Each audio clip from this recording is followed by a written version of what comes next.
Hola, ¿qué tal amigo? ¿Qué tal amiga? Qué gusto que podamos estar juntos para que juntos podamos aprender a vivir una vida de victoria, una vida de felicidad, de gozo, a pesar de las circunstancias difíciles que nos tocan vivir a todos. Hoy quiero hablar de una de las armas espirituales más poderosas que nos habla la palabra de Dios, que es la oración. Los discípulos de Jesús nunca le pidieron al Señor que les enseñara a predicar, pero un día lo vieron orar tan entusiasmado, tan intensamente, continuamente, que uno de sus discípulos le dijo: Señor, enséñanos a orar. Y eso produjo en él el deseo de darles lecciones prácticas de cómo orar. Y de allí surge el conocido Padre Nuestro. Así que el tema de hoy es cómo orar. Esta es la primera parte, porque no voy a poder abarcar todo lo que me gustaría explicar acerca de la oración. En el Evangelio de Mateo, capítulo 6, en el Sermón del Monte, conocido sermón que muchos lo han leído, quizás vos también, Jesús comienza diciendo: cuando ores, no seas como los hipócritas, porque ellos aman el orar en pie en los templos y en público para ser visto de los hombres. De verdad les digo que ya tienen su recompensa. Nos detenemos un momento ahí y comenzamos a meditar en cada una de las expresiones del Señor Jesucristo. Cuando ores, seguramente que siempre pensaste que orar y rezar son sinónimos, pero hay una gran diferencia. Rezar es aprender previamente algo de memoria y repetirlo muchas veces como una poesía.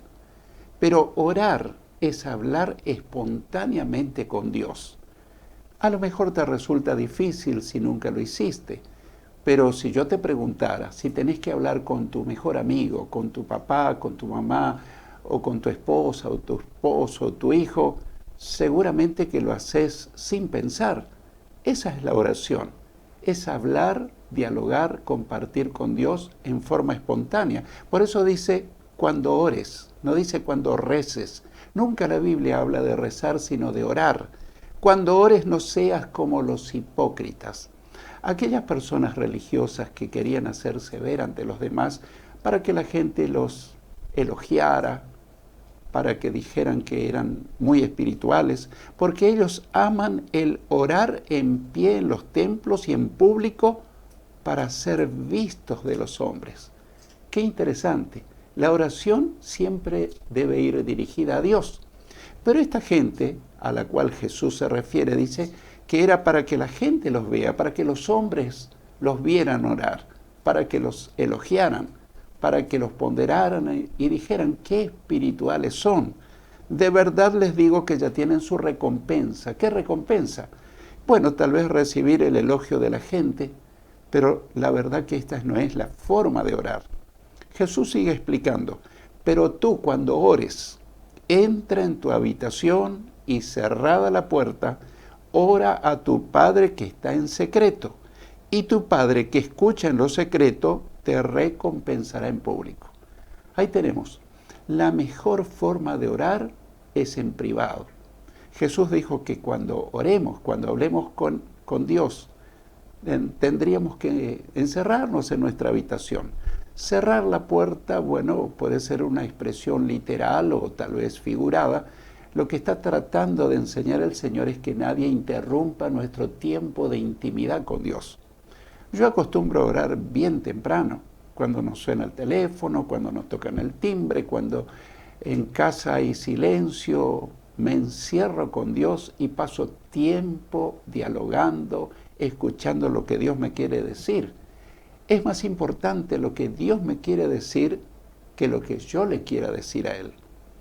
Bien, entonces dice: ora a tu Padre que está en secreto, y tu Padre que oye en secreto lo que estás diciendo, te recompensará en público.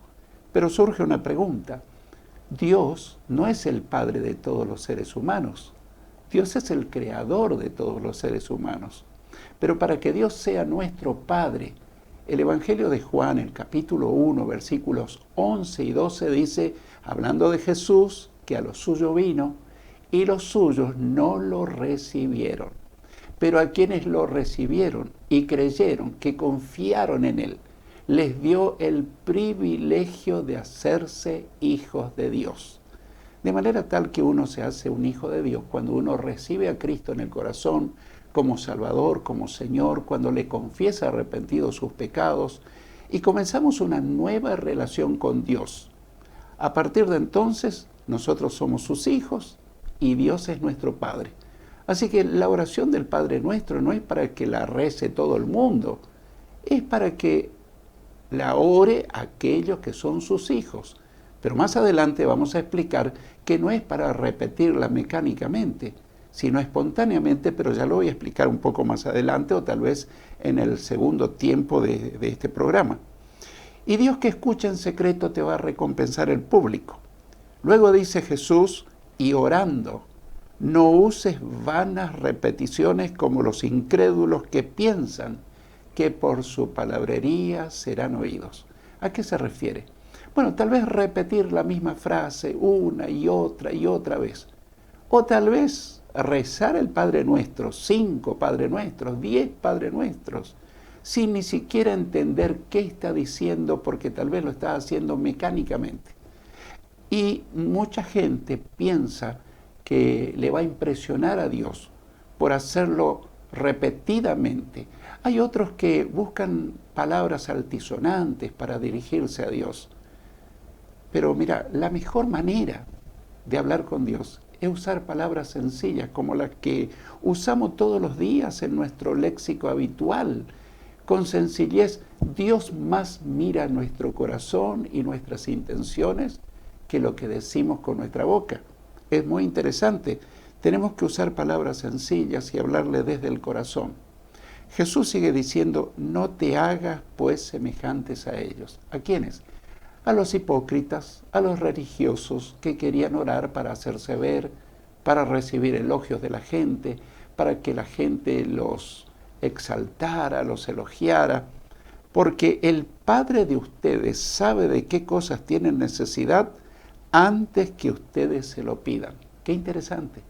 Podrías pensar en este momento, ¿y para qué decírselo entonces, si Él ya sabe? Bueno, en esto quiero compartirte que hay un misterio que yo mismo nunca entendí por qué. Si Dios sabe lo que le estoy por decir, ¿por qué Él quiere que se lo diga? Esto se repite con frecuencia en los evangelios. Jesús le decía a un ciego, ¿qué quieres que te haga? Y obviamente el ciego le decía que quería recibir la vista, por ejemplo. Y uno dice, pero Jesús no sabía que era ciego. Por supuesto que sabía.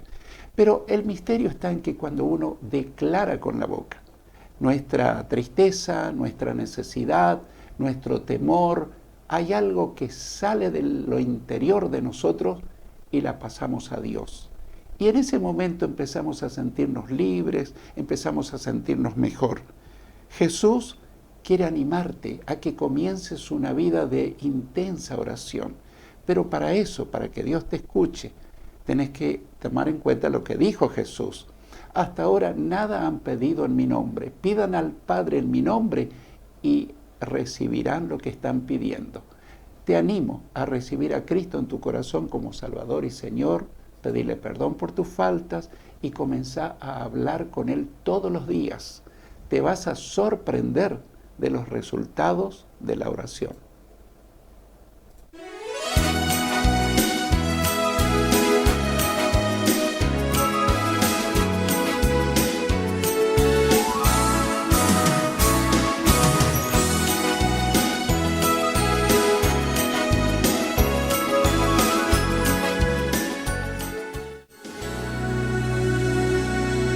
Ábrele las puertas al amor. Si ya estás cansado de sufrir, si crees que es mejor morir, detén tu caminar. Dale una oportunidad a Cristo. Él te ofrece vida y salvación.